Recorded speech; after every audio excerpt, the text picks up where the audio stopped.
Hello friends, எல்லோரும் எப்படி இருக்கீங்க? நான் இன்றைக்கி சலூனுக்கு தான் வந்திருக்கேன். பூட்டாக்ஸ் பண்ணுறதுக்கு நல்ல ஆஃபர் போயிட்டுருக்குன்னு சொன்னாங்க. அதனால் உடனே நானும் என்னோடய ஃப்ரெண்டும் கிளம்பி வந்துட்டோம் பண்ணுறதுக்கு. கெரட்டினை கம்பேர் பண்ணும்போது பூட்டாக்ஸ்க்கு ரொம்ப கம்மியான கெமிக்கல்ஸ் தான் யூஸ் பண்ணுறாங்களாம். அதனால தான் இந்த டைம் பூட்டாக்ஸ் ட்ரை பண்ணலான்ட்டு வந்தோம். பட் கெரட்டின் கூட கம்பேர் பண்ணும்போது சார்ஜஸும் பூட்டாக்ஸ் கம்மி, அதே மாதிரி லைஃப் டைமும் ரொம்ப கம்மி.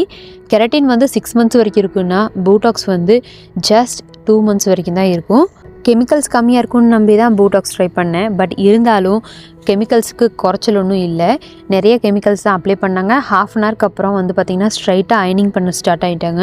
ஹேர் வாஷ்க்கு அப்புறம் முடி நல்லா செட் ஆயிடுச்சு. பட் இருந்தாலும் 1 வீக்லேயே ஹேர் ஃபால் ஆகிறக்கும் ஸ்டார்ட் ஆயிடுச்சு.